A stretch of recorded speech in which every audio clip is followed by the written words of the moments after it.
Ladies and gentlemen, welcome to the LPL Quick Fix. I'm Hysterics and I'm here to give you a small recap on what happened in LPL in previous weeks. We're in a Chinese New Year break right now, so this is the perfect time for you to get up to date running into week number 3. The Chinese New Year break started after 5 days of play, so we only have 5 days worth reviewing, but in under 5 minutes, I'm going to get to it and make sure you have everything you need to succeed in understanding our league. As we kick off the timer, I need to talk about this guy in the jungle. Hung is a legend. He came in over Beisheng. He was coming into a WE that had lost 0-16 in the previous split. Remember, Summer, 0-16 was their scoreline, not a single series win, but Hung changed the fate here. This guy in Maokai in game number 1 was a banger. Even in game number 3 here on the Poppy against Hao, the solo kill was huge, but he really defined himself. So definitely a player to watch, and getting WE out of that curse from last year was a very big deal for me. A 2-1 victory is a state of where IG, we move forward, getting their first series win. It wasn't expected there. Sword Art's coming back into anyone's legend. You think that this bottom lane is going to be huge, but we look at IG with Wink and Arn, a great 2v2 in their own right somehow. Nani coming in, replacing Dove in the mid lane, and YSKM, you should know me, a huge chat in the top lane, alongside Gideon, showed their flares. A really easy win, I'd say, as well, with game 2 being so quick and done by the 20-minute mark. We look at BLG, JDG. Remember, guys, this was Ruler's debut, and Ruler came in flourishing as always. Really solid. The late-game AD carry that you always expect previously from Gen G. For JDG, it looked like a perfect addition. And even though BLG tested their buttons,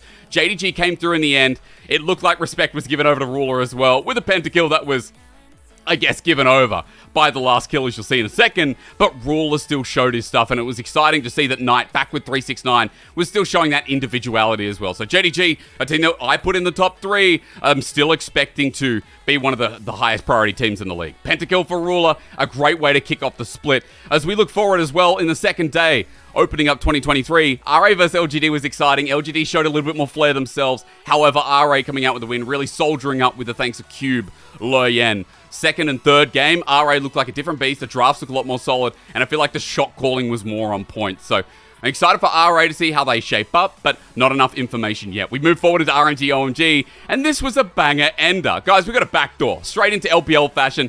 Day number 2, Breathe was like, okay, if OMG are going to hyper commit here on the bottom side play, RNG kept them busy, bought time, and Breathe was just able to go and end the game in the end. OMG not backing in time either. I think there's a lot to be questioned here, as Wei also cancelling a couple of ports. But RNG with the 2-0 win, this is influential considering that RNG made some big changes with Tang Yuan coming into the mid lane. No more Xiaohu. Remember, Ming is currently a free agent organizing his contract, so he's also not on this RNG roster currently. Playing with 2 different parts, RNG still showed that they were coordinated enough, so props to them for getting a 2-0 win when it mattered. Also for NIP, we'll give them props as well. Finally changed the name from V5 to NIP. We had a 2-0 over Ultra Prime. It looked defined, it looked nice, and again, we need a little bit more information. I could say the same about EDG versus WE, but I still think Jeje is a solid piece of class. Fofo showed up massively in the EDG series as well. Remember, coming in over Scout, who's moved over to LNG. We look at the top side, Arla's there instead of Flandre, and Lever's come in the AD carry position as Viper's left. So new elements here. How do they look up against a harder team? That's the biggest question. When maybe they go up against IG, you could say the same thing. Top esports versus anyone's legend. Do you guys want to see a Zeri piece of gameplay? Of course you do. Against AL, again, there's been disappointment in this squad, with Sword Art coming through, with Betty joining back in his old Flash Wolves bottom lane, with Harder sticking in the mid lane role. You think, okay, anyone's legend are committing to the pieces, but it just seems to keep going wrong. And against top esports, those flares of individuality, something I could say again, that was shown here against AL. Against the harder opponent, will it be the case? Well, we can talk about that a little bit later. LNG versus TT was a good showing here for Scout especially as well. LNG versus TT was a defined matchup for TT. Again, they're a team that we think could be going to playoffs, but we're not quite sure. IG versus RNG though, yeah, you need to see this because as I rewind, YSKM, you should know me against Breathe, and I think Breathe won't be forgetting his name here, with a cheeky solo kill, and it wasn't even the first, or should I say last, because considering how this game went out, IG with a 2-0. Unexpected. A little bit messy in the first game, but the second game, closing it out was beautiful. And a 2-0 start for Invictus Gaming. No one expected to say that, especially not against RNG.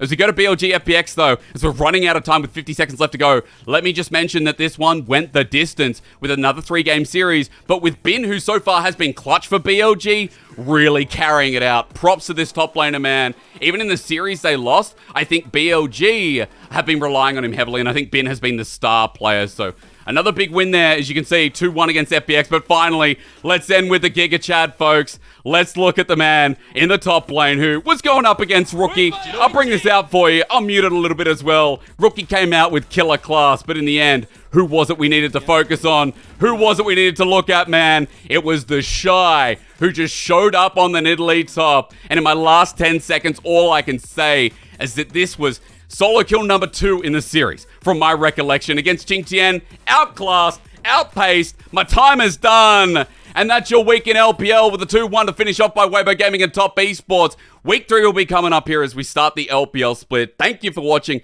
It's bye for now, but not forever. This is your LPL Quick Fix.